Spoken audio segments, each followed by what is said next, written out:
Shalom, family. How we all doing?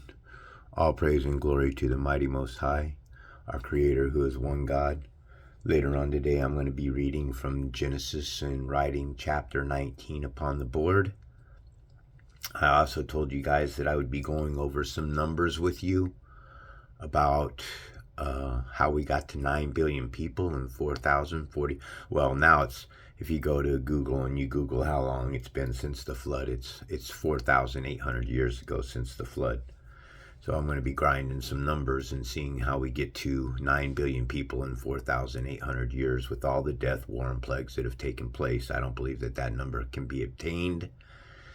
So we're going to play with some numbers and stuff. I'm working on that. And this is a lesson I did the other day, but it's the very end of the lesson. This was a good video and everything. I enjoyed putting it together. It does take a lot of time to put these videos together when you're having to navigate from one video to another video, and you got a slow-ass computer like mine. So I hope that you appreciate what's being said. Now, I have something I want to share. Let's just jump right into what it says. Now, I'd like to address something here. So I had made a video on this chapter here, chapter 12, and made a comment here. Now there was a famine in the land, and Abram went down to Egypt to live there for a while because the famine was severe. As he was about to enter Egypt, he said to his wife Sarai, "I know what a beautiful woman you are. When the Egyptians see you, they will say, 'This is his wife.'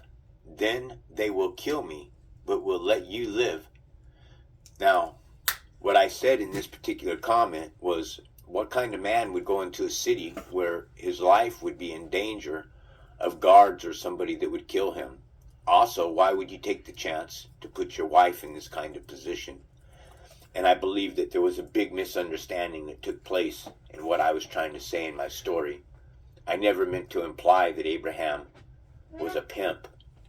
But if you look at what's being said here, and you see that Abram is telling his wife to lie to people, and he puts his wife now in a position where she's laying down with another man, causing his wife now to commit adultery, that doesn't sound like a man that's upright to me. I never said that Abram was a pimp. I said that the Bible here exposes the corruptness inside that has been taken over. There's no way that you would ever get me to believe that a man would allow his wife, who's supposed to be upright before the Spirit of God, to put her in a position that would commit adultery. I don't believe the story is what I'm saying.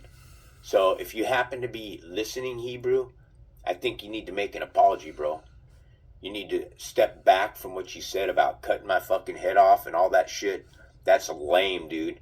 Do you understand that people like me that have turned from their vile, nasty ways and only loves God today has completely turned my entire life around, and loves the Lord with all my mind, heart, and soul, my strength, my might, the essence, every cell, every fiber that comprises me of flesh, every ounce of blood that pumps through my veins.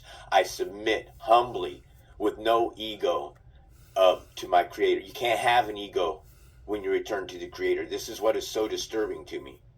So because he misinterpreted what I said, I had a man who says he serves the Most High telling me that I'm a fucking Gentile and I need to have my head cut off my shoulders because I said simply that this Bible here proves or shows that the actions of what's written in the book say to me that Abraham didn't have moral values. But I do not believe that. I believe that all the prophets of God were great men, and that the Bible has been changed, and that things were said, and that truly, when you start looking at what it is I'm saying, the whole purpose of me reading it in this fashion is to expose how the Gentile have put their crafty little lies into the Bible, because I don't believe that Abraham would have went into the city with his wife. I don't believe that Abraham would have set his wife in a position to commit adultery. And what is so wrong with thinking those things? Ask yourself this question there, Hebrew.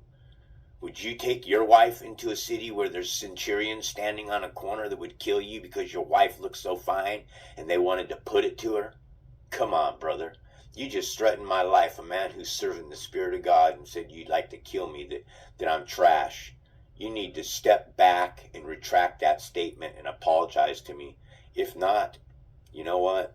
I won't even say it, because those that serve the Spirit, this is the same thing that I did with Brother Deshaun, man.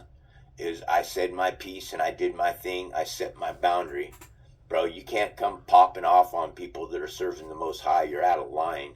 All of us that serve the Most High should, that's what we do. We serve the Most High. None of us are higher or better. We're all servants of the Most High. We're servants of the Most High. You understand?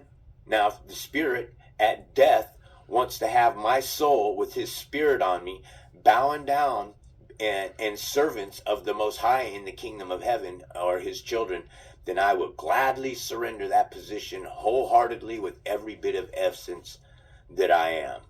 But people need to set this racist world of black and white aside.